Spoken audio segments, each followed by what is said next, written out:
What's up, people? You know, it's that time of the day. As you can see me in the background right now as I'm talking to you guys. That's because of what's called mirroring. So the television behind me is mirroring what is on my phone, which is kind of cool. So we're going to talk some boxing. We're going to talk about Al Heyman because a lot of people do not understand who Al Heyman is, what he does. So I'm going to try and explain it to people. Haymon has a management company called Haymon Management. I believe it is Inc. Incorporated. That management company is not limited to boxing, but it is responsible for managing also boxers. Al Haymon's been in many different industries, including the music industry and many other industries. Okay? Al Haymon is an excellent manager. Managers manage. Me, I'm a musician.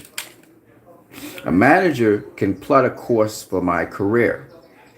A manager can suggest certain things, will ask me what my goals are, what I want to do with myself, where I want to go, and then they plot out the course for what I would want. So that's what Al Haymon does. Okay? Now, he's very, very. My sound is going in and out. All right. Hold on one second. I'm good now? Great. What happened was I had on headphones. So, media's on high. Okay. So that was the reason why my sound was going in and out. All right, cool. So the thing about Al Haymon is that that's what he does. He's a manager. That's why nobody has sued him. That's why no one can win a lawsuit with him because Al Haymon is a manager and he's operating only and solely in his managerial capacity. But see, management is a brilliant thing. What I mean by that is it's managers who manage, say, for instance, music artists. It's managers who manage the careers of boxers. It's managers who manage and get fights and stuff and get sporting events for athletes. Management is quite big. So Shelley Finkel, people overlook Shelley Finkel. People overlook other really successful managers like Michael Kahns. It's because of Michael Kahns, Manny Pacquiao got out of top rank to some degree and was able to move across to the PBC. It's because of Michael Kahns in some respects that and some other people behind Manny Pacquiao, not just Michael Kahns, that the Mayweather fight actually happened because Kahns sort of got Pacquiao to see Floyd Mayweather because he's his manager. That's his job. If Pacquiao wants to get the Mayweather fight, Kahns had to push for that somehow, some way. Now, Pacquiao was involved in a contractual arrangement with his promoter, Bob Arum. Once he was out of that contractual arrangement, Michael Kahns could get Pacquiao even closer to the PBC and even closer to the Maypac fight. But there's more to life than just sporting events and boxing. And what Floyd was trying to explain to Pacquiao, so that his financial, any kind of possibility of financial woes in his future could be averted, is Floyd is trying to make a proposal to Manny Pacquiao online, and Fight High covered it. And Floyd really likes Pacquiao. I can tell that. Floyd and Pacquiao, they really actually like each other a lot. It sounds weird, but Floyd and Pacquiao, I think, as much as people try to pit them against each other and the media, and I think that Floyd really admires Pacquiao. He really likes him. He knows what his style is. He knows what he brings to the table. He thinks he's a very exciting entertainer. And Manny Pacquiao's in entertainment in many different things. He's in music. He's also in movies in the Philippines. So there's a lot of scope for Manny Pacquiao. And with proper management, with the proper people behind him, not only his managerial team, because Pacquiao has a managerial team, not just for boxing, but he also has another managerial team for other things that he does in his life. Um, with proper management, Manny Pacquiao could even do even more. So the goals and aspirations of athletes, for example, Al Heyman tries to make that a reality. Okay? So Beyonce and Jay Z, Al Heyman was behind them for a good period of time. I think Jay Z and Beyonce, or Beyonce, some of her family sued Al Heyman for some, and he had to settle the dispute for something. I don't know exactly. We can always find out the details later. But that's what Al Heyman is. He's a very successful, and he's not trying to monopolize boxing. He's trying. His brother Bobby Heyman was a boxer. That's why Al Heyman's so invested in boxing. And so Al decided to try to help out the boxers in boxing. And his first client was Vernon Forrest. One of his other earlier clients was Danny Jacobs. And if you look at Danny Jacobs' career, Danny Jacobs has done everything contradictory to what they say Al Heyman is. They say Al Heyman, he only wants his fighters to face his fighters. He's only in-house. They project what, for instance, Bob Arum projects what he does onto Al Heyman. But Al Heyman's not even a promoter. Like Bob Arum shouldn't even be waging war with Al Heyman. That's like Bob Arum waging war with Shelly Finkel. It's stupid. And Shelly Finkel is one of the best in the business. Shelly Finkel has no issue with Al Heyman because Shelly Finkel co-promotes Deontay Wilder with Al Heyman. Al Heyman actually works with other managers. So there's a lot of misinformation people have in this business. That Al Heyman blacklists fighters and something. Al Heyman don't have time for that shit. He's a manager and he has his hands full managing many, many boxers. Al don't got time for that shit. Al Heyman's not like that. Okay? So for the people who say Al Heyman is trying to, he's a very smart guy. Give him his props on that. But and by the way, Al Heyman's not the only one. There's a lot of other managers in the background that manage different athletes. And Al Heyman, what he does as a manager is he asks you what you want. What do you want in boxing? Or what do you want as an athlete? Or what do you want as a musician? Or what do you want as an artist? And then what Al Heyman's very good at doing, because he's a manager. His company's good at plotting a course for you to get what you want. That's why Amir Khan ain't faced none of the top welterweights. Guess who's still managing Amir Khan? Al Heyman. Al Heyman's still managing Amir Khan's career, which is like Amir Khan's getting fights. You're asking yourself, how did Amir Khan get the Canelo fight? How did Amir Khan get the Terrence Crawford fight? Because of Al Heyman. Yeah, Al Heyman. Al Heyman gets you what you want, and he shows you the course to which you should go to get what you want. So Danny Jacobs ended up fighting on HBO, facing Gennady Golovkin, who is of, I forgot what promotional company that is. When Gary Russell Jr. wanted to face Lomachenko, he made it happen. Al Heyman made that happen. When Floyd Mayweather wanted to face Pacquiao, Al Heyman made it fucking happen. When Deontay Wilder wanted to face Tyson Fury, Al fucking Heyman made it happen. When Andy Ruiz was picked at last minute, Al Heyman made it happen. If the fighter, it's what the fighter wants. Okay? And Andy Ruiz is managed by Al Heyman. That doesn't mean, see, people talk about political divides. Most of the time, when fights don't happen, it's because other people, other promotional companies like Golden Boy or Top Rank, they didn't want to work with Al Heyman. And they were suing Al Heyman. Right? The only problem is they fucked up because Al Heyman's not a promoter. He's a manager. And the way how he configured the PBC and all these things was because he's good at managing stuff. So he was able to manage the PBC. But in that event environment, in that organization, we have promoters. Al don't cross paths with promoters. He don't conflict with promoters. What I mean by that is, I'm a manager. I don't fuck with you. I'm a manager. All I'm doing is manage my fighter, my athlete, my artist. The promoter promotes the event. They're the ones that put up the money and the funding for the event. Right? Al Heyman also may get money to not to finance an event, but to manage an event. There's a difference. So you see, that's the brilliance of Al Heyman. All right, and the promotional companies like Goosen or the fuck man, Danny Jacobs promoter. Forgot what his name is. DeBella. You know, DeBella right now is working with the Zone, and DeBella is also working with fucking PBC, and DeBella is also working with ESPN.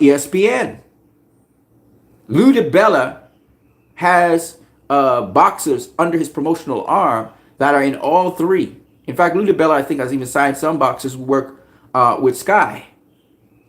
Lou DeBella. He's a promotional company that covers every single ambit you could think about and has worked with everyone in the business. And that's a credit to Lou DeBella. Matchroom, they work with the Zone, but sometimes Matchroom's fighters will fight on Showtime. Again, the networks crisscross. It's all possible and it's all doable. All right? Don't mix up a network with a manager with a promoter. Now, some boxing networks are pretty finicky, but again, it can be done.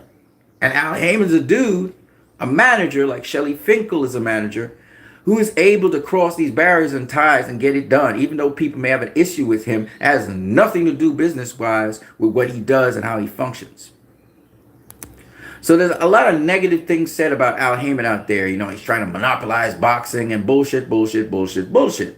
He's not trying to monopolize boxing. It'll never happen. Why? Because we have other networks. We have ESPN. We have the different network companies. First of all, we got Fox, ESPN, The Zone, HBO. Well, not HBO anymore. Showtime, right? We Sky, BT Sports, and we can go on and on and on. Okay? So there are many different networks out there. That's the first thing. So you can't monopolize boxing on just one network. The other thing that's interesting that Al Heyman, they allege Al Heyman is guilty of is promoting fighters, and he doesn't do that. They say Al Heyman has the last say, and no, he doesn't. He is a manager. He operates, he can suggest things to you, but you don't have to listen to him, especially the boxer and the fighter. The fighter can say, I don't want to do that. I'm going to do this. Adrian Broner did it. He fought Marcus Maidana. He got beat up, but he fought Marcus Maidana. Al Heyman and Floyd Mayweather were suggesting something else. He didn't want to hear that because he had to decide what fights he wanted. Al Heyman made it possible for him to face Maidana. So all this talk about Al Heyman and he's this monopolist and that's bullshit. It's bullshit.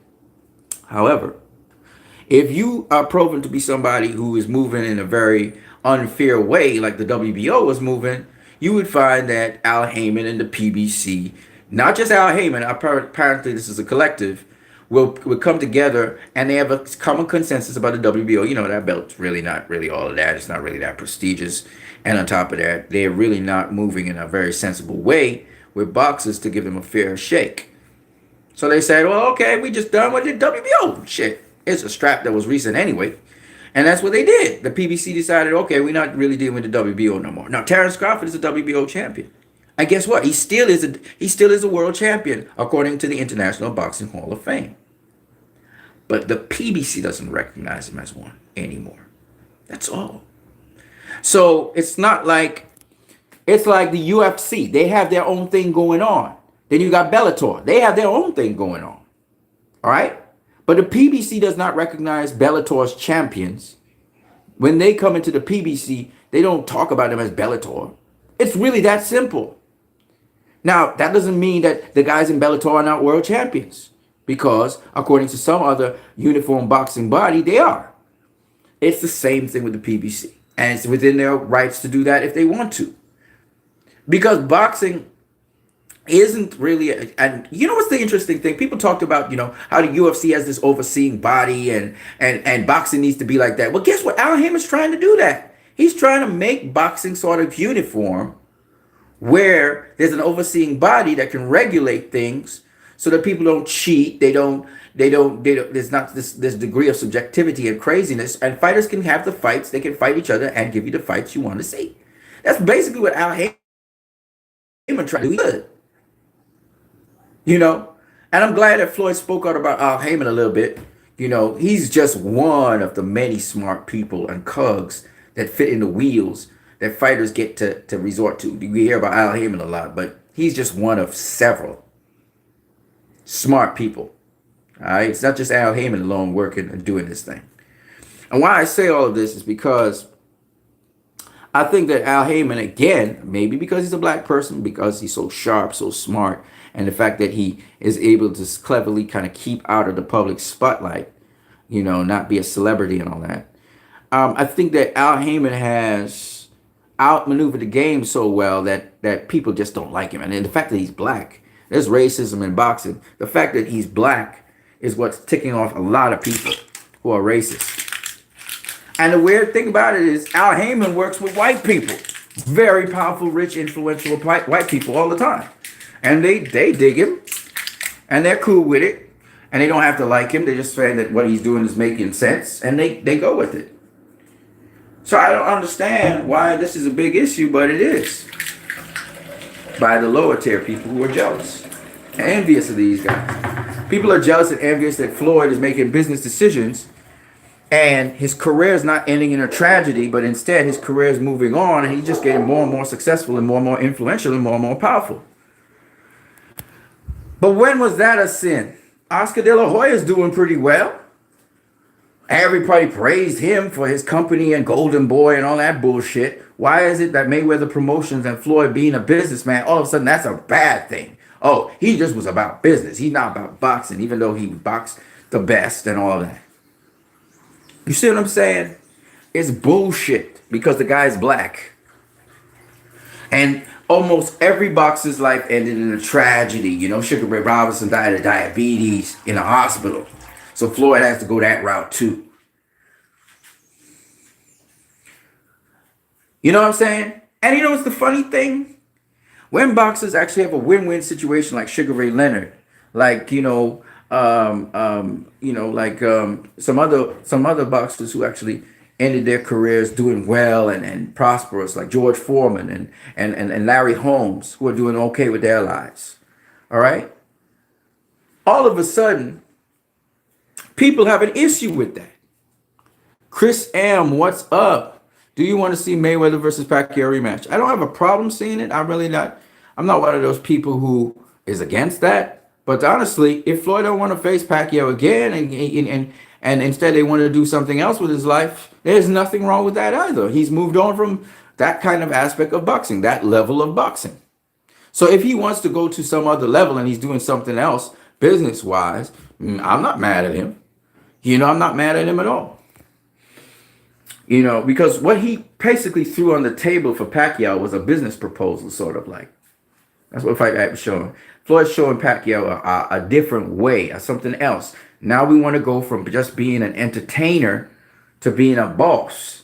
And that's what he was basically trying to throw at Pacquiao there in Fight Hype. He was trying to give him something. He was saying, this is another level now. Let's talk. Let's talk serious business, bro. He's trying to get Pacquiao's attention in that sort of way in the public eye. They probably talked about it in private already. But my point being that, they want to take this thing. Pacquiao's got fighters under him. All right? Pacquiao, Gennady Golovkin got fighters under him. And Mikey Garcia got fighters under him. See, Floyd changed the game. He changed the fucking game. Al Haymon changed the game. Boxing has changed forever. For the better. Not just for the boxers, but for us. You're going to see. It's all going to pan out just perfectly fine. All right, the gladiators, when they can benefit, especially at the highest level, and even trickle down to the lower tiers and the lower levels, more people are going to get into boxing. More people are going to enjoy boxing. Boxing is going to be safer, and it's going to be a platform for people to merge off into other things. It's still going to be a merciless sport. It's still going to be a dangerous sport, but it's going to be a way of hope for a lot of people. And that's what Floyd Mayweather does. When you see him flaunting all this money and stuff, he's not just doing it for you. He's doing it for the boxers. He's doing it for the people who are poor. He's trying to get him an alternative solution than gang banging and drug fucking dealing. He knows what he's doing when he's targeting this thing. And he's talking this lifestyle. Because he knows this is what these young people That's why his name's so relevant and so prevalent, because he knows that the poorer communities, this is what people hope for. They want a nice life. They don't like the life they're in, the suffering they're in. And he's trying to give them that hope to get out of that shit, out of that. And he's speaking a language they can understand. He hit the demographic. A lot of people just don't understand because they never been through that shit, right? He knows what it is to be poor, even though he came from a family pedigree. He didn't grow up with a golden spoon in his mouth. His grandmother had to work her ass off for him to do what he loved to do. And it's just one of those things where most people, you can't be a tenacious fucking boxer like that. Even though there are guys who come from like Chris Algieri, who didn't come from a poor background. A hell of a boxer, tough motherfucker too, right? You know, Sugar Ray Leonard didn't come from a poor background, a hell of a boxer, tough motherfucker too. You know what I'm saying? So you don't have to come from a poor boxer to be a great boxer. But my point being that a lot of people, that's where they come from. Gervonta Davis, he now got his mother and father together with him, but he didn't grow up with his parents. He grew up in foster homes, ping-ponging around,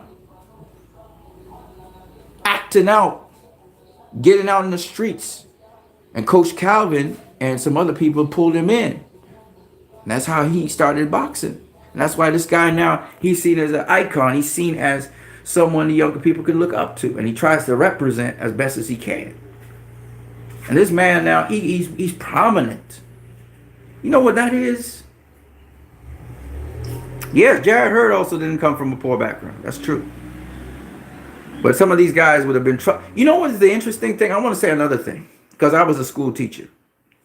A lot of the so-called troublesome students in school, and this is all tasks and challenges as teachers and as mentors in society.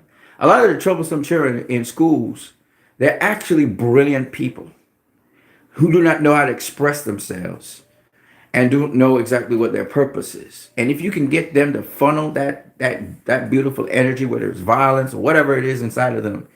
I'm talking about kids who really bad, like they bring in drugs and crime and fight and stuff. Those kids have inherent intelligences that once tapped into and disciplined, these motherfuckers could change the whole fucking face of the world and inspire so many people.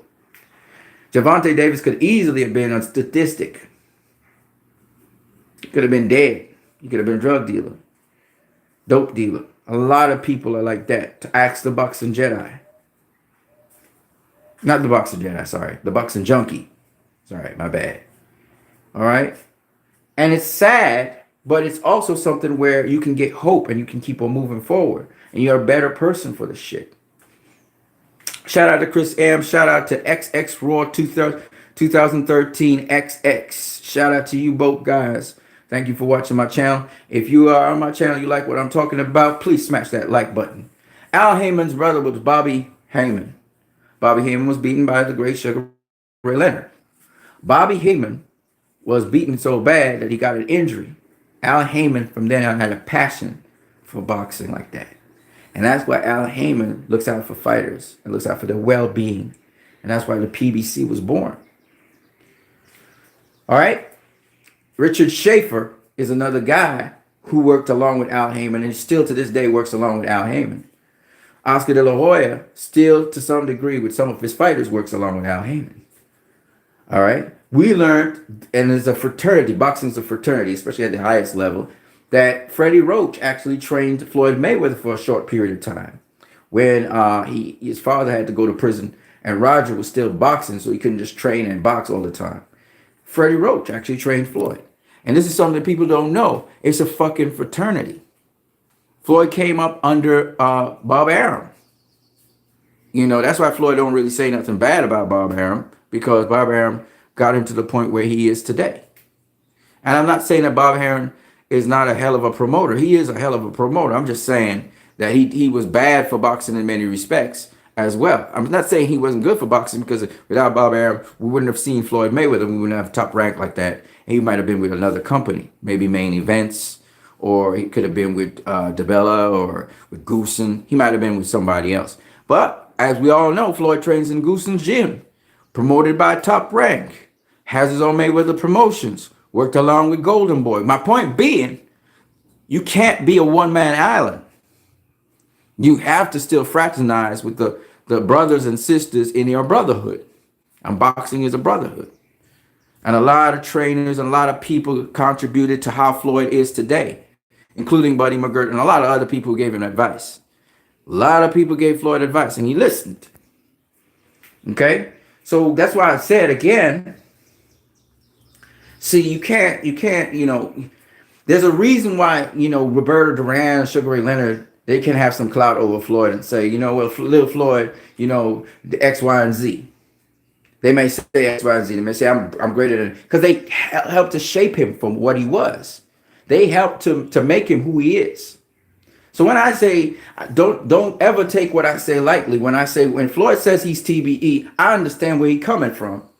He's not trying to disrespect Roberto Duran, because Roberto Duran helped to teach him a bit. Whether it was watching him, whether it was literally Roberto Duran talking to Floyd, no matter what you say, whether it was Sugar Ray Leonard talking to Floyd, whoever it was talking to Floyd, and a lot of people talk to Floyd, a lot of people show Floyd things. Okay, that's just what happens. What I'm saying is, it wasn't just Floyd, that just inherently and by himself became what he is. It was a collective effort by a lot of people who are former boxers, etc. Okay? And a lot of advice that different people told him, whether it was George Foreman commenting on Floyd and being critical of him in the ring, or other people. You have to be able to listen in boxing. Listen to negative criticism and positive criticism. Take it and be able to grow from it. Okay? So, yeah, I'm just saying. But coming back to what we're talking about, Al Haymon. So Floyd Mayweather had a business proposal for Manny Pacquiao. And a lot of people say, well, Floyd, he's a businessman. But guess what, man? Y'all don't know shit about boxing if you don't know that Sugar Ray Robinson was the same way. Now, Sugar Ray Robinson, for a time, he was able to maintain, and then it fell through. But my point being, Sugar Ray Robinson was the same kind of guy. He just didn't have an Al Haymon to help him out. Let me see what you guys are saying here. Chris M says, I would rather see Thurman versus Pacquiao rematch next year. Sure. I'm game for that too. I mean, I can't say I prefer anything. I mean, for Pacquiao, it'd be great to have a Mayweather fight. But of course, I would like to see Pacquiao actually fight the winner of Errol Spence and Sean Porter. And for those people who think he's not capable of beating those guys, you're underestimating Pacquiao again. You're underestimating him again. He gonna get him hell. He gonna get him thunder.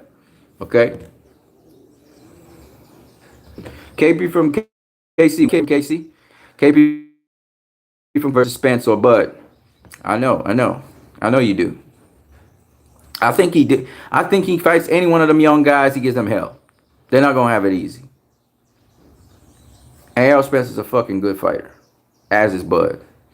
Chris M, what was your librarian for a debate? Low. No, I was just showing you guys, if you want to debate, let him debate, but he's gonna lose.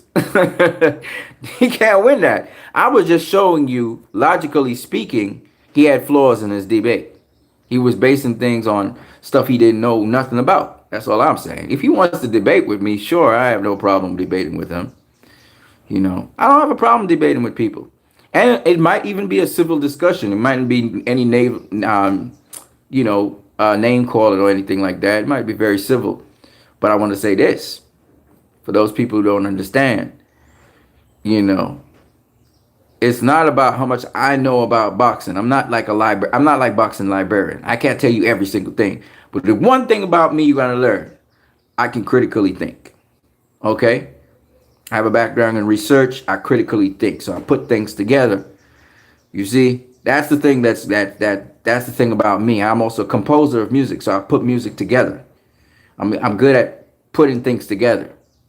Skeletal structures of things. That's what I do very, very well.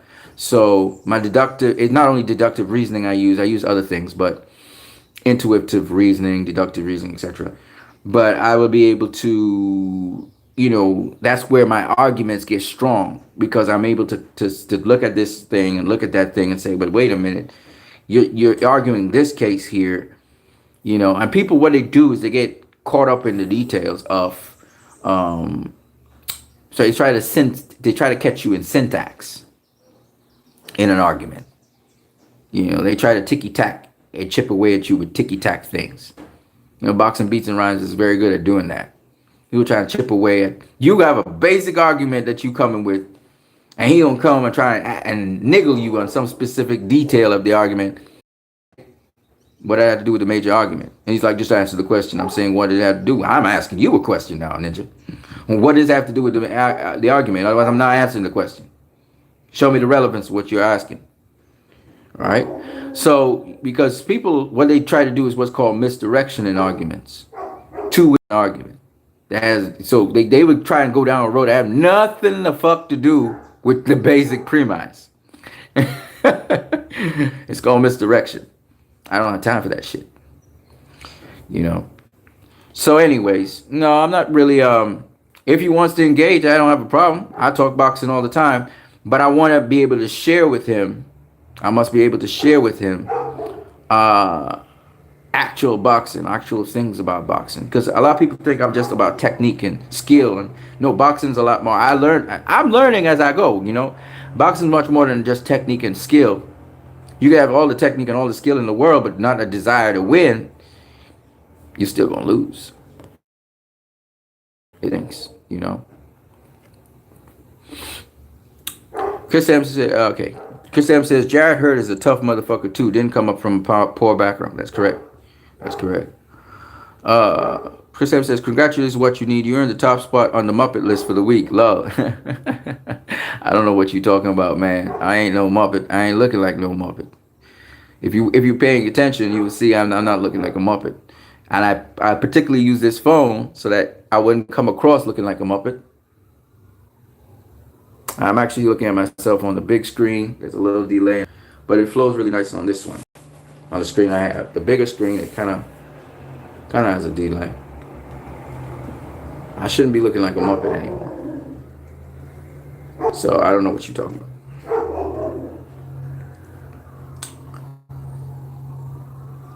It says you gained the library's attention again, huh? So you tried to respond? Yeah, you tried to respond. You can't respond. I'm telling you, watch me. My arguments are so sound. I argue points. So his first point of the argument was what? That the PBC can't disavow the WBO. But they're their own organization. They can do whatever the fuck they want to do. So if they want to disavow the WBO and say it's not valid in their PBC tournament, there's nothing the WBO can do. Nothing. Not one fucking thing. That's like the UFC making their own rules and saying this is what we are doing as the UFC. There's nothing the WBO can do about it. They could try and challenge it in the court of law. They're going to lose. It's just what it is. So him ranting and raving about that just made me laugh. I'm just going with points. I'm just saying. Oh yeah. This thing has a delay. Hopefully it's because what I'm watching it on the screen later, so you guys can see. So this is the television screen here. You can't see me right now. I'm gonna put myself into the photo. I'm gonna have to turn this thing upside down. See if I can turn it upside down. There you go. So that's me there, and look at me on the screen there. Hold up.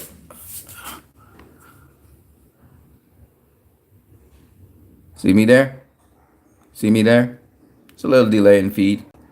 La la la la la la la la la.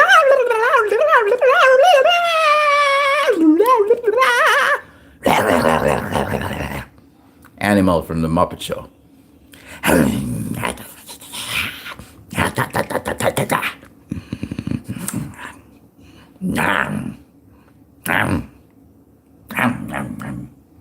All right, man. Just be clunging around. So,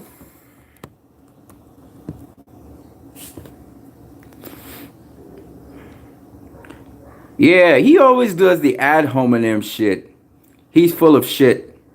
He gonna talk about my Muppet face and all kinds of shit. He never gonna deal with the issues, my friend. He never deals with the issues. He never deals with the points. Because he's an asshole. So he done already. He knows he lost that argument. Then he goes on to talk about, how um, he's angry with the PBC and the LDBC, how they're trying to back Al Heyman. And the funny thing about it is, this the same motherfucker who talking about there too many sanctioning bodies out here. Back in the day, they only had one, or they only had two. You know, so Al Heyman and PBC says, okay, we go back to the three, the IBF, the WBC, and the WBA. The WBO been playing the ass with us, so we just don't want to. We don't want to do with them, and they done already wasn't the most prestigious anyway. So fuck them, right? And this motherfucker's angry about that. So which one you want?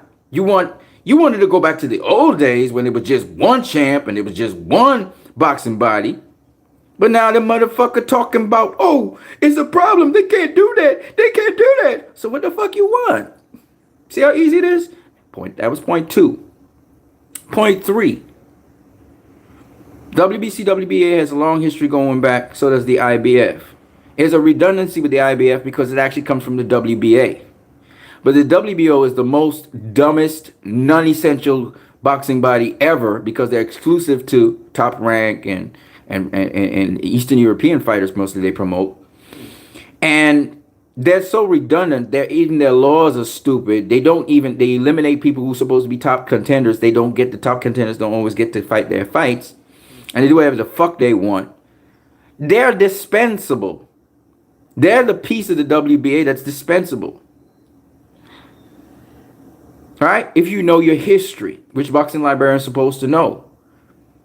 And most people in the boxing know boxing beats and rides, e.g. boxing, most of the channels say the WBO, I mean, do we really consider that? Now the International Boxing Hall of Fame, they consider them. All right? For undisputed. But are they really necessary? No. He cited Floyd Mayweather as a WBO champion. What he forgot to say was Floyd Mayweather didn't even give a fuck about the WBO. He didn't even care about paying the sanctioning fee, so they pulled the belt from him and gave it to who? Timothy Bradley. He fought Jesse Vargas for the belt. And ended up in a top-ranked fucking fighter. And if you do look at the world champions, most of the world champions that have the WBO belt are either Frank Warren champions, Eastern European fighters, or they are top-ranked. Ain't nobody won that belt just like that. I mean, Demetrius Andre got it. I think Demetrius Andre with Matchroom right now. It's a fucking time. It's a waste of fucking time. That's point number 3. He only made 2 points, by the way. I'm hitting with 3. Point number 4. You see how I destroyed this motherfucker already. He's a joke. All right? Boxing librarian's a dude you could come to say, oh, that's interesting. I never knew about that. I never knew about this boxer. That's the cool thing with that. But to say, that, this motherfucker can critically think in any kind of way, he can't. He will tell you about, how many fights this guy had. And, he fought this guy and he beat this guy. But he's going to leave out a lot of information. That motherfucker. That's why I said he can't answer me. If we have a debate, he going to throw all kinds of flowery language like how he's doing with the LDBC and Al Heyman and the PBC, how they want to monopolize things and stuff. But he ain't got a shred of fucking evidence for what he's saying. It's all based on emotion. You see what I'm saying? And that's the problem with this motherfucker. He didn't even know the history of Muhammad Ali, black history. He was like, you're fucking racist. You don't even want to hear. He doesn't even want to engage on black history. Because he's a fucking racist. He's a racist ass motherfucker. Feeding off of black fighters. He's like Skip fucking Bayless. Okay? Skip Bayless is hating on black fighters today.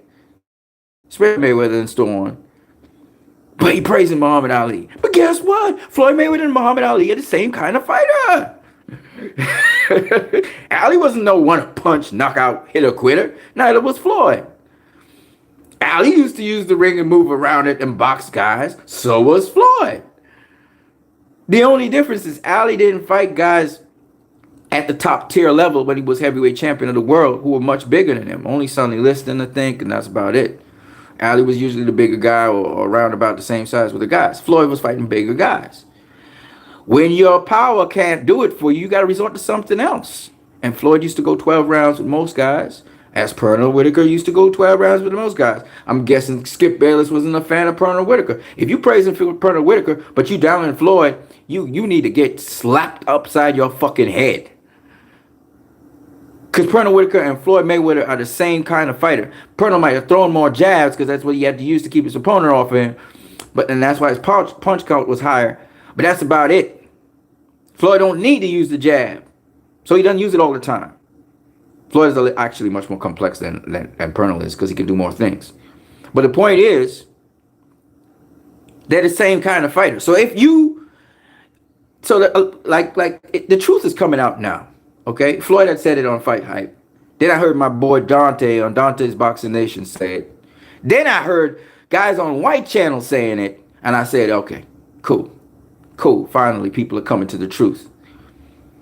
Maypac was considered boring. I've been saying this for the longest while. You know, Maypac was considered boring because Manny Pacquiao lost. If Manny Pacquiao, the same fucking fight, if he won, if his hand was raised, for some reason, it would have been a robbery, but nonetheless, if his hands was raised, it would not have been considered a boring fight because it was a boring fight. And everybody knows that. People was watching it on the edge of their seats. So let's not be hypocrites. Okay? Let's not be hypocrites now. Right? Facts. I analyzed that fight. Beautiful fucking fight. So get the fuck out of here with that shit. You know what I'm saying? Floyd's in boring fights. Get the fuck out of here. So much hate, man. Now some of it's caused by Floyd. But to say that Floyd is hey, the boxing librarian's a fucking racist. Get that tree to skull. He's a fucking racist. Okay? He's a racist. And if you don't know what they call there's certain cues that they bring, he's a motherfucking racist. That's why he against the LDBC. All right? I understand that the LDBC, certain people in the LDBC overcompensate. And they want to be so pro-black fighter that they're putting down other fighters who are not black. I know all the shit. Some channels. He going in on Al Haymon as if Al Haymon's a bad guy. Get the fuck out of here. This guy's doing all the good things for boxing. Just because he's black, he's bad? So black is bad? Get the fuck out of here. He a fucking racist.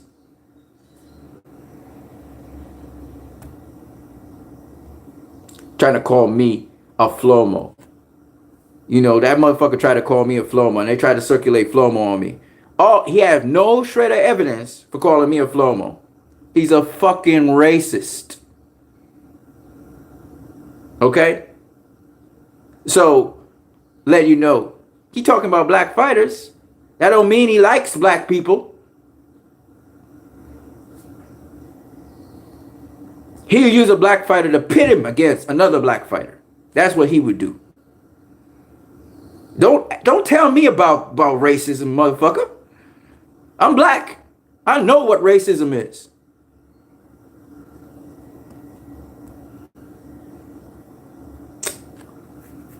So I had to deal with racism on a regular basis on you. Okay? So don't tell me about he ain't racist. I know what racism is. So Phil Study now is considered Flomo. Apparently, my friend. Apparently. You know, I don't agree with everybody in the LBDBC. And I will call out bullshit when bullshit is to be called out in the LDBC. And there's some serious bullshit in the LDBC. Don't get me wrong. But don't play like ain't no racism in boxing. He don't want to talk about racism with Muhammad Ali. And he don't want to talk about the black history. Get the fuck out of here. All right? You can't be selective on what needs to be spoken on in boxing and what doesn't have to be spoken on in boxing. You can't determine that. Get the fuck out of here. He's pro Triple G. He's pro Pacquiao. We all know this. He'll tell you no, but then he will make arguments for them. Okay? And there's nothing wrong with being pro Triple G or pro Pacquiao, but then you want to say, well, Floyd ain't all that. Right? And you have an issue with anybody who's saying he's a bag of chips or something. You have an issue with that. Why? Why? Okay? Like I said, no Paulo Boxelanos. No disrespect to you, but get the fuck out of here with that shit. Okay? Defending black fighters, so-called defending black fighters, don't mean you ain't racist, motherfucker. You gotta learn, you gotta understand shit. He might appear one way, but he's something else. Okay? And it is what it is. It is what it is. Okay? I don't fling around the word racist just like that. That dude was derogatory towards me, using racial terms, talking about my intelligence, talking about my color and linking it with my intelligence.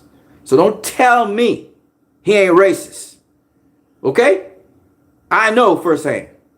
So don't bullshit me. You can't bullshit me. Step up to somebody else and bullshit them, not me. Okay? I experienced racism. I don't know if you did, but I did. Okay? So you don't bullshit me. When I talk to you about racism, I know what I'm talking about. All right, so let's move on. When you see people trying to challenge your intelligence because of your skin color, that's fucking racism, motherfucker, if you don't know. Okay? That's racism. They're trying to say that I'm intellectually inferior to them because of their fucking skin. Get the fuck out of here. How I appear, how I look, has nothing to do with how I think. My intelligence, that is. It might have something to do with how I think. But my point is my intelligence. And if you have to, your argument, to win your argument, you have to go guttural and attack me, because you can't attack my points. You have to attack how I look, how I appear, and then somehow associate that with my intellect. Then you already lost the argument. You've already lost the argument because you had to go somewhere else. You couldn't address the issue at hand. I told you I went one time to his channel and addressed his video once. He never addressed any of my points. All right? It's just what it is. I ain't trying to be superior. I exposed this guy so many times. All right? And he's racist. You may not like hearing that, but that's the truth. I ain't flinging around the word willy-nilly. And there's nothing wrong with me saying that. And just because he ain't a perfect person, I'm not a perfect person. If he's racist, so what? You get what I'm saying? You got to understand where I'm coming from. It's a flaw. Yeah, it's not desirable. But guess what? It's prevalent. All right? He gonna have to work on that. There's a lot of flaws I have. Shit, I don't like that. I curse and swear like a sailor. Desirable. Gentlemen don't do that shit. Okay? I gotta work on my shit. He gotta work on his shit. And if it's true, it's true. Work on it. And get on with it. But he is fucking racist. That's what it is. All right? That's where this is coming from. And there's obviously, all of us have it, tribalism. All right? But it ain't coming from a place of logic where it's based on a solid premise. I'm not saying he's not logical. I'm saying he's not building it on a solid premise. You can have good logic that's based on false premises. You understand? That's what's happening with him. He's trying to build a logic off of a premise. And so it comes off emotional. Because he's premising certain things about Al Haymon. He's premising certain things about the PBC. He's premising things. And when I easily debunk that premise, his whole logic falls apart because it's built on the premise. You understand what I'm saying? All right, so no disrespect to you though, Boxing Buster Lawrence. When I cussed, I wasn't really trying to. What I was saying is, I don't believe what you're saying at all, because I firsthand experienced something else. All right, so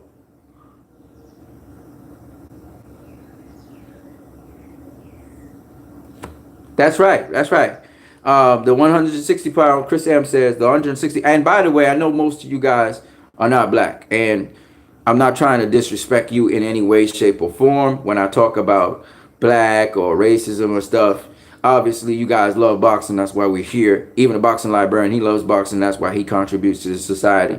So I want you to understand a couple of things, because I may come across a certain way, but don't understand two very important things. I do appreciate the boxing librarian for his contribution to this YTBC.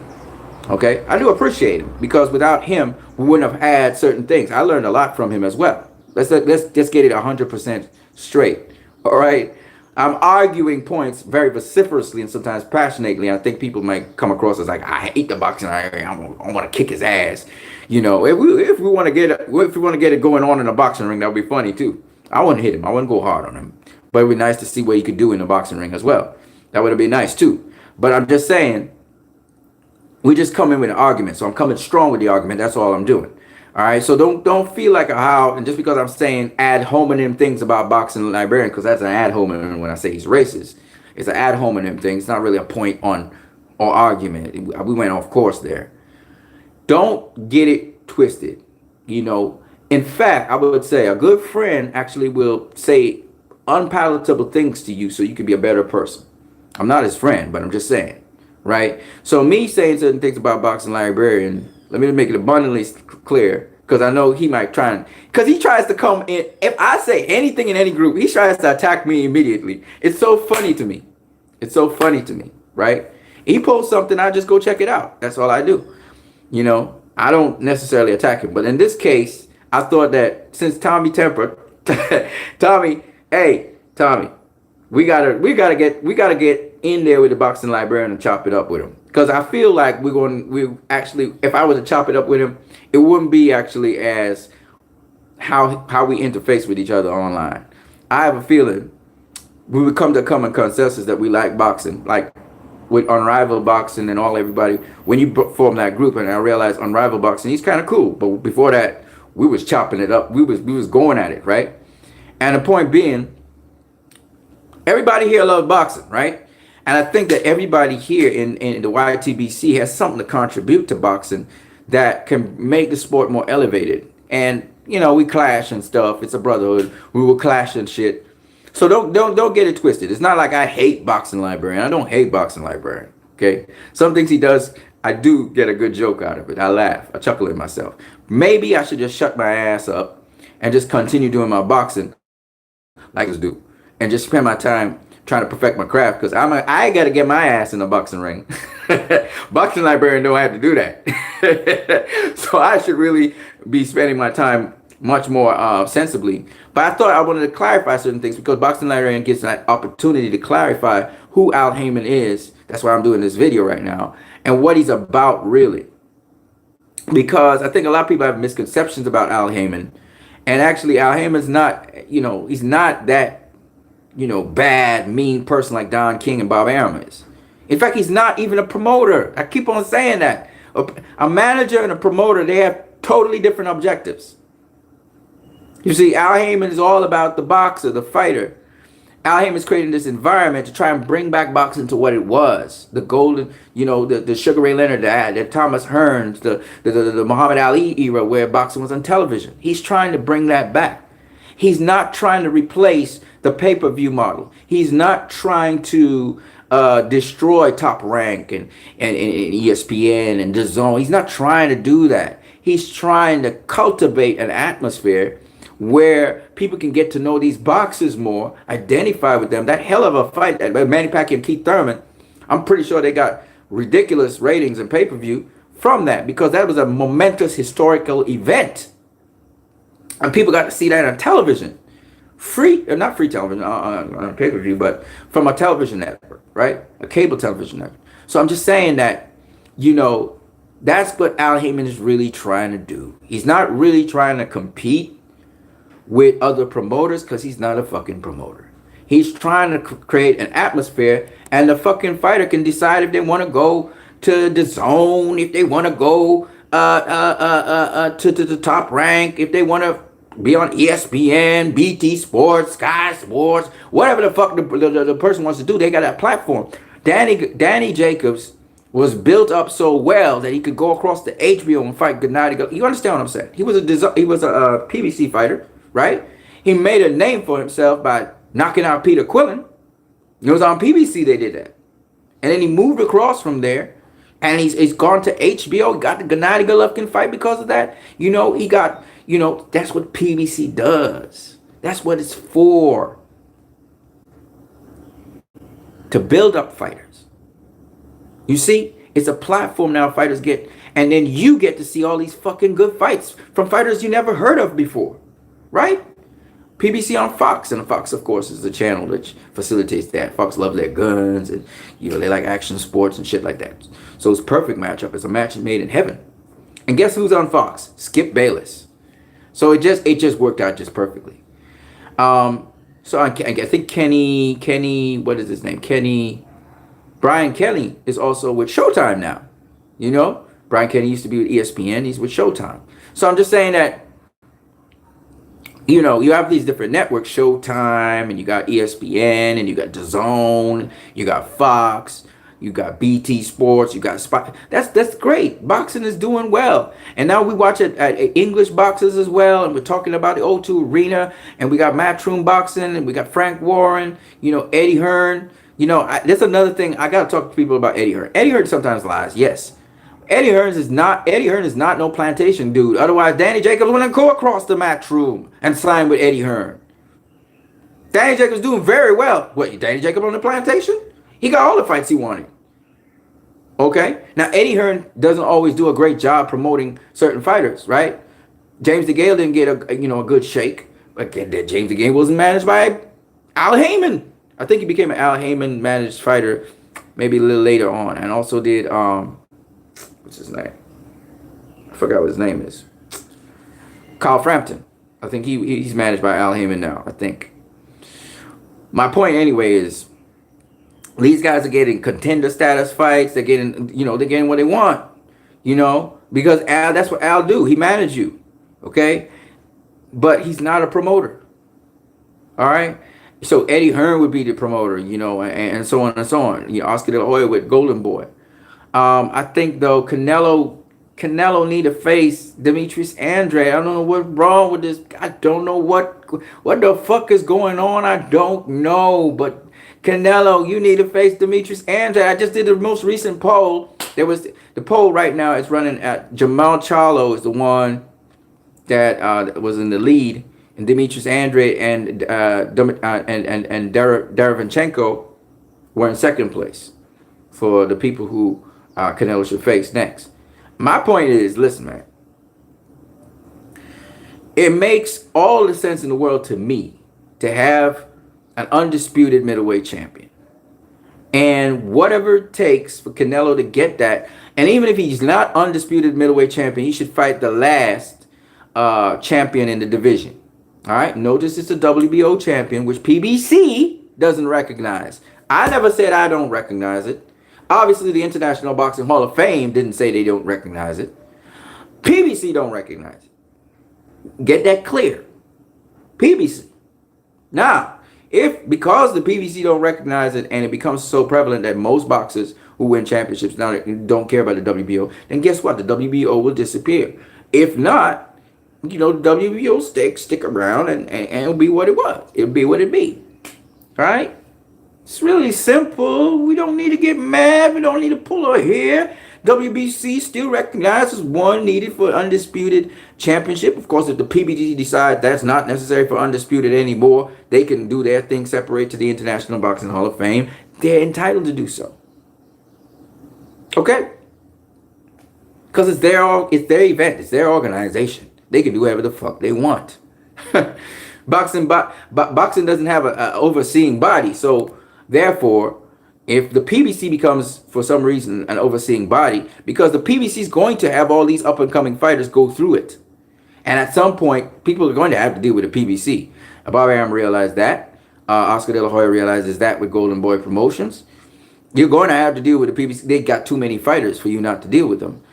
So if the PBC ends up having influence over what happens with the WBO, well, then the WBO will disappear. If they have that kind of clout and influence. But if not, the WBO will stick around. All right?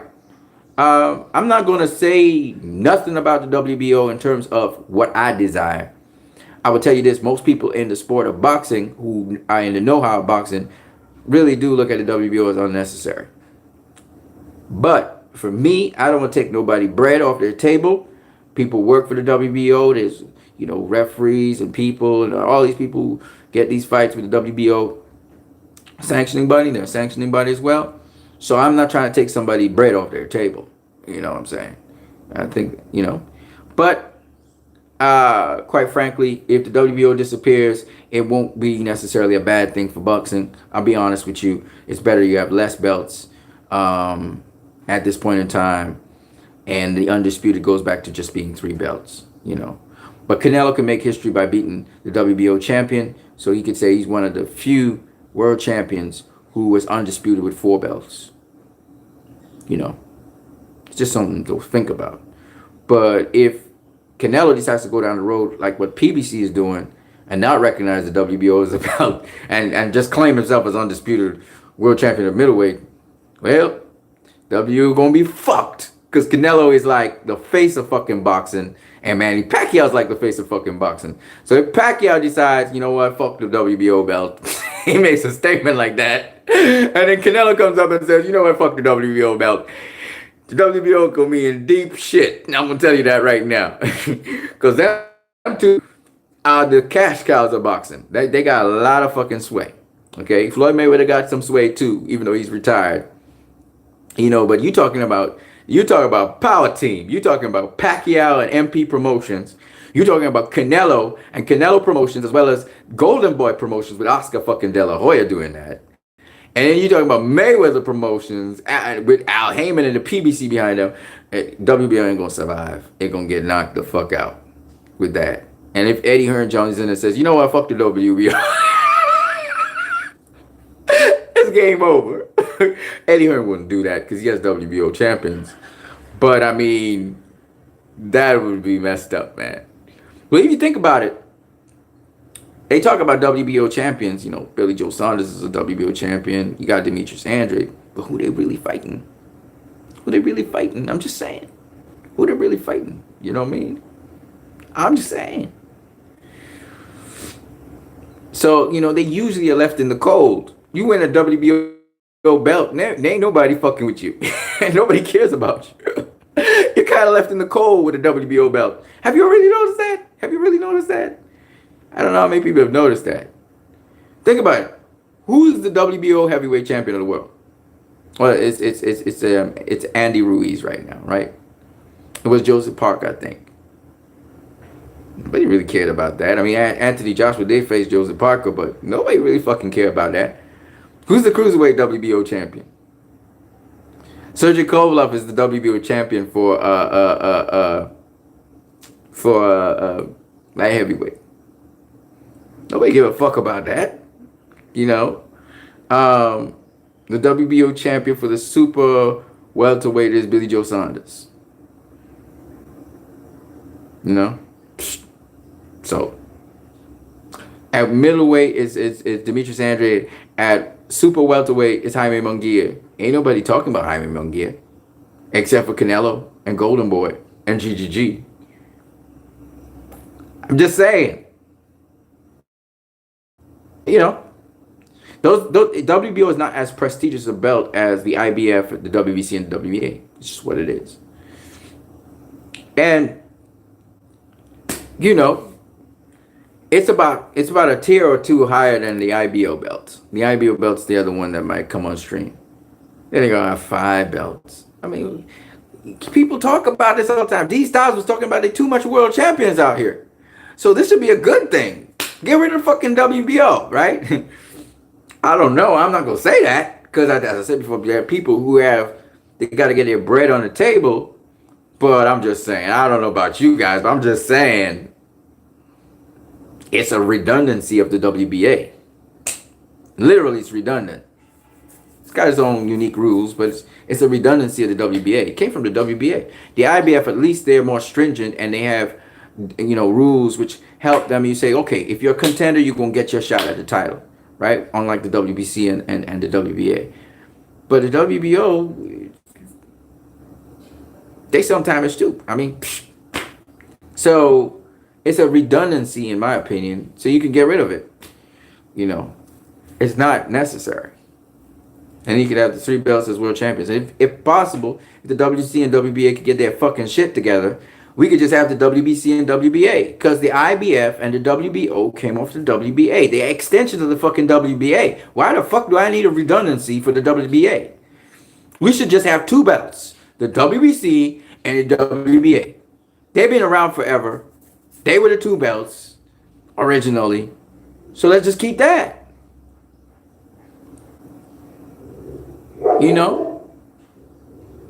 And you can call the champion undisputed because he got the 2 belts. Usually you'll have the 2 belts. Sometimes it's split and somebody has a version of it. You know what I'm saying? And that'll be it. And 2 sanctioning bodies, 2 belts.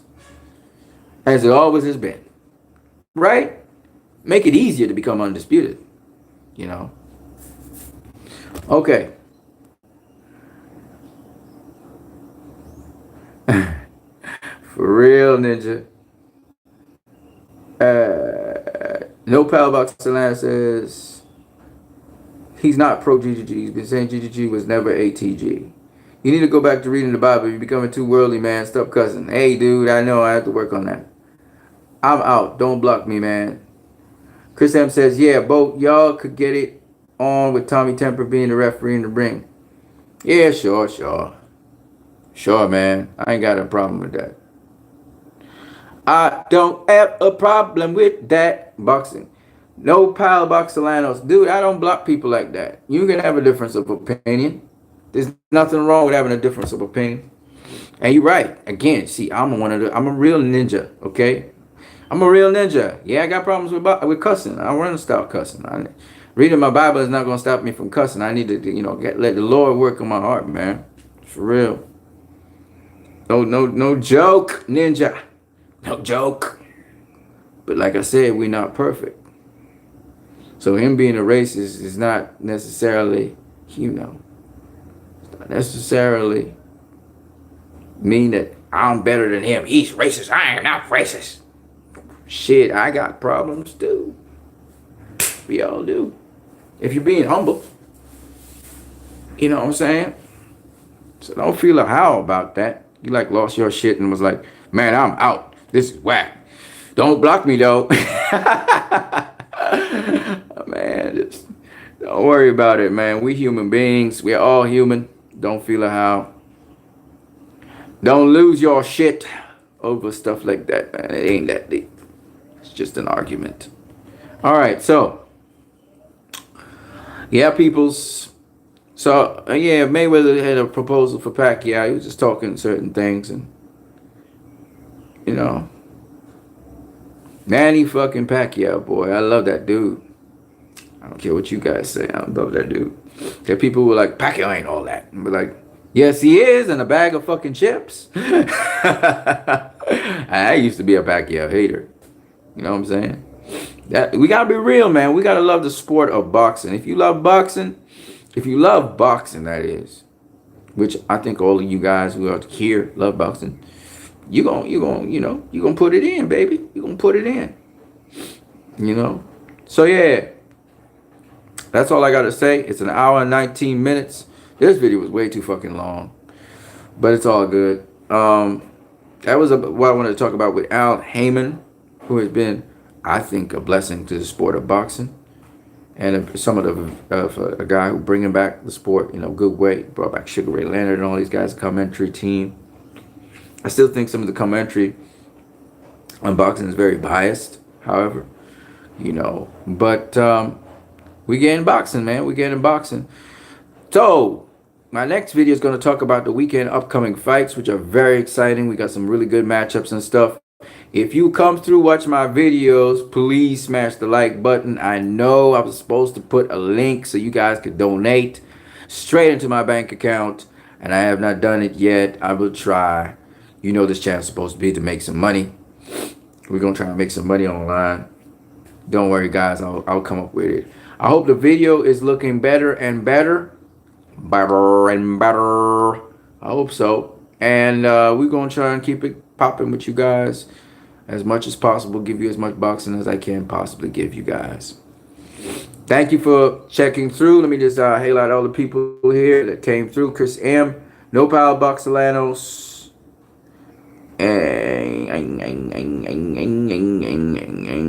KP from KC. And XX Raw 2013 XX. Thank you for passing through. Shout out to Tommy Temper. Let me give a shout out also to the Boxing Librarian for giving me content to talk about as well. It was fun. And as well, we want to also give a shout out to each and every one of you guys, not only in the YTBC, LDBC, and whatever MOBC, whatever initials you guys call yourselves. You guys love boxing. That's why you're here. What I would say is, I want to give a shout out to Coach Eric Bradley, the fight doctor. It's called Master Boxing. They break down the fight world round by round. I want to also give a shout out to Precision Striking, Moreno Boxing, and several other boxing channels that you can check in my subscription. I really want you guys to get into boxing itself. Guys, start to exercise your body. Stay in shape. Don't just talk. Don't just sit on the couch. Get out there and box.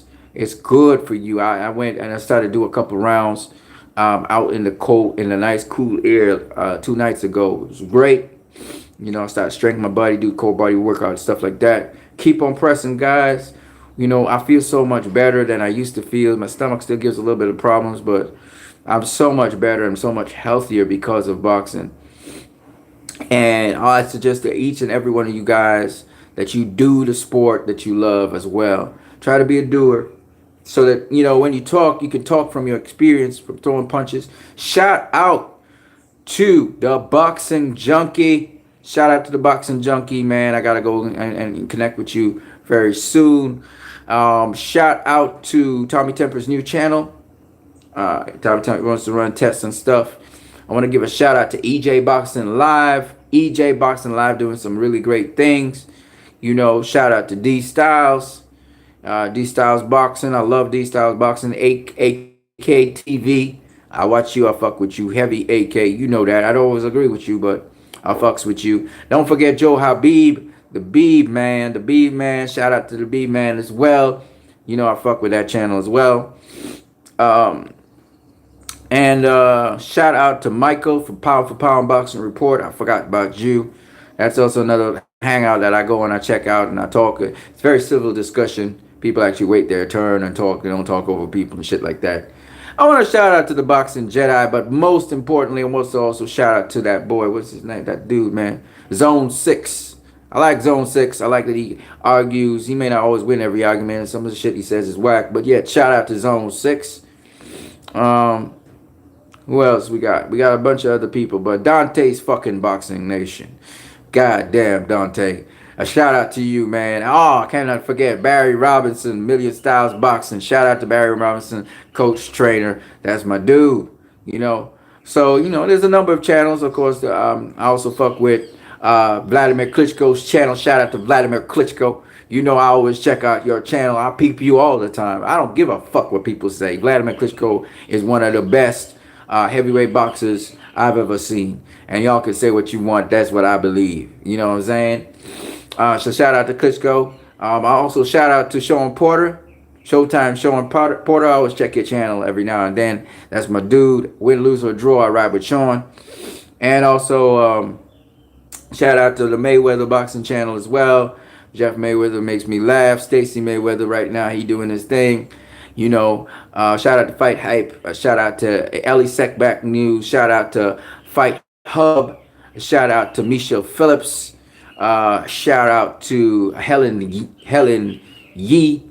Helen Yee, again, very professional, very sexy as fuck, but yeah, very professional. I love it. And also, I want to shout out to, I'm doing shout outs to everybody right now. I just feel like shouting out. Shout out to this dude whose channel I checked. What's his name? Scrapbook channel. Also, shout out to my boy, Truth in His Word. There's another channel that I haven't checked in a while. Dude is Haitian. I forgot what his name is. Shout out to him. I can't remember what his channel's name is. Shout out to 68 Sports TV. I haven't gone and checked you out in a minute, but I will be checking you out, brother. 68 Sports TV. All of these channels I fuck with, okay? I mess with these channels. I don't really check Bucks in Library. I used to check Bucks in my library once upon a time. I actually was dialoguing with him, and I wasn't even in an argumentative mood at the time. And motherfucker was just vexed because I was just killing people online. I was going at people online savagely, like a beast. And he was like trying to put me in my place, which did not work, obviously. And so he lost his shit and started doing videos on my channel.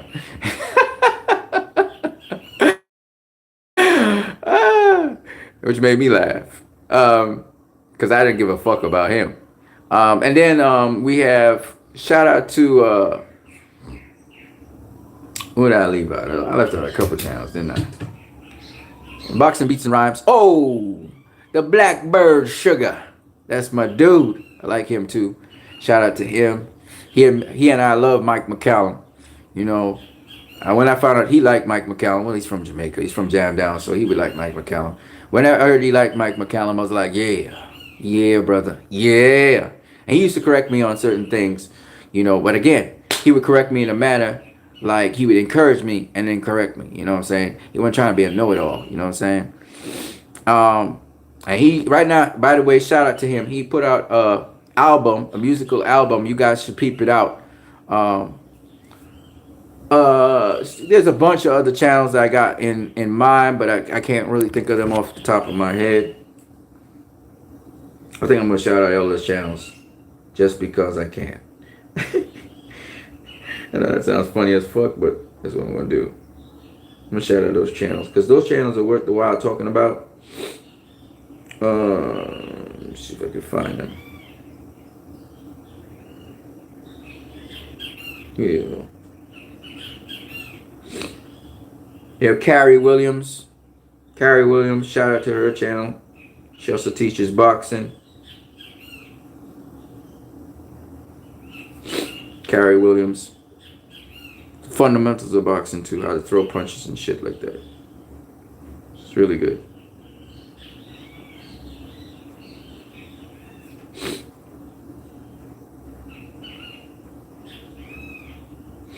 There's also World Class Boxing, I think it's called.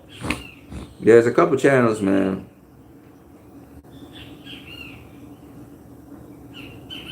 There's a couple channels out here I want to give a shout out to before I buggy out of here. It's 9:25. Okay. I gotta get out of here. I gotta go to the bank again. I gotta eat some food first though. Yeah, oh yeah, I almost forgot. Boxing Wave. Shout out to him. I don't really check out Fanon Boxing. I'm really a big fan of Fanon Boxing, so I'm not gonna give him a shout out. But I mentioned his name anyway, so I guess it's a shout out in some way.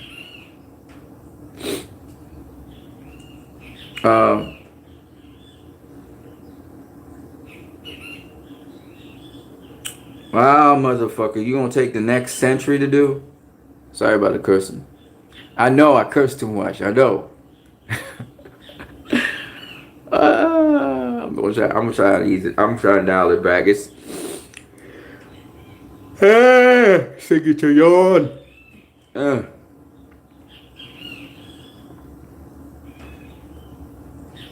Some of these channels though I haven't really checked out in a quick minute. Come on, Mo. Come on. Damn it. Yes. Good.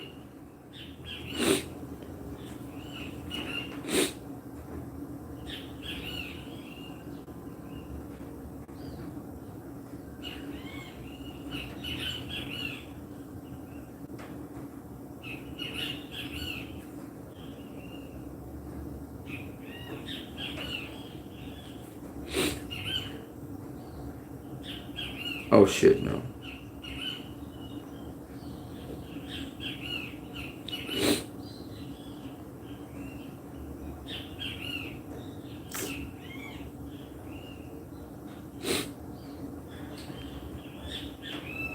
Come on, you fucking.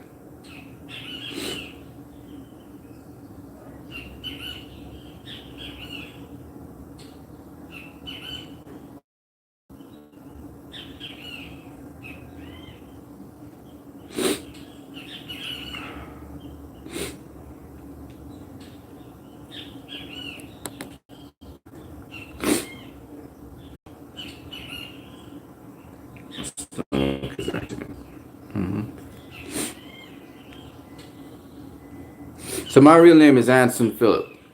I'm called What You Need. I also have another channel called Christ I Am Disciple.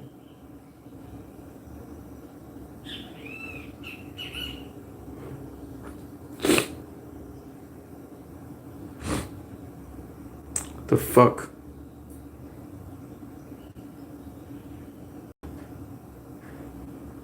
Alright, cool.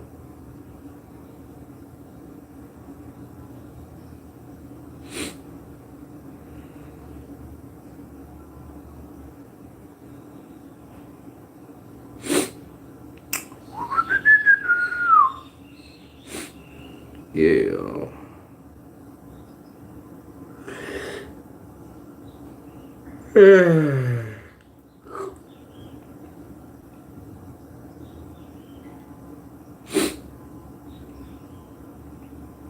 Carcino, I mess with Carcino. Troy Killertainment King.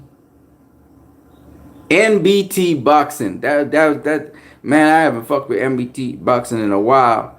He a cool dude. Coach Anthony, check that out.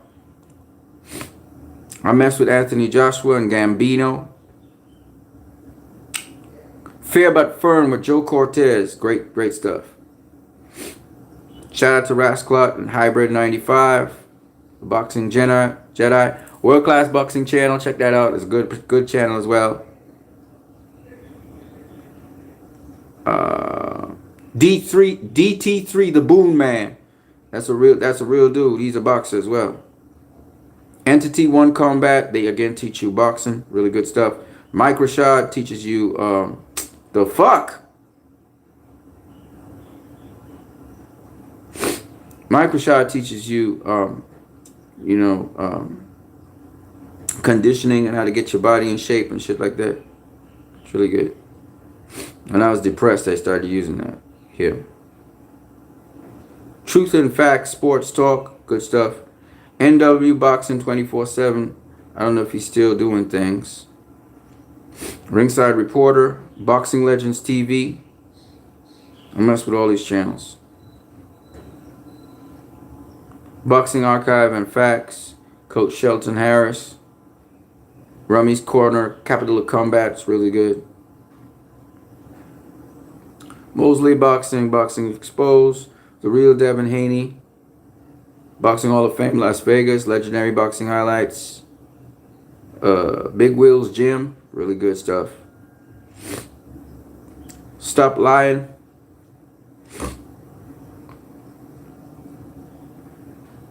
Expert Boxing, Trained to Perfection, Mr. Boxing Today, Daniel Reed Boxing, Lee Thornton, Miss Boxing Baby, Sports Talk with Casuel,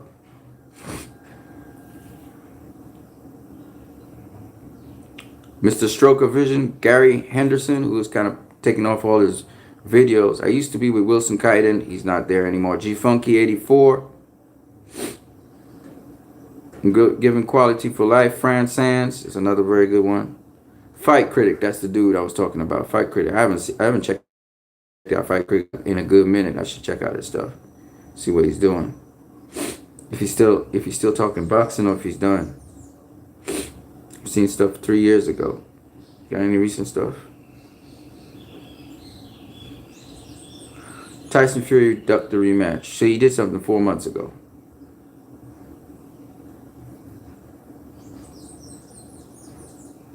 Again, people say Al Heyman's fighters don't go to the zone or matchroom, and that's not true. Danny Jacobs is a perfect example of that. All right, ladies and gentlemen, so that's it for now. Giving shout outs to all those channels. Hope you guys have a good day. Your boy is about to ride out of here and do what he do. Peace. I'm gone. Have a good one.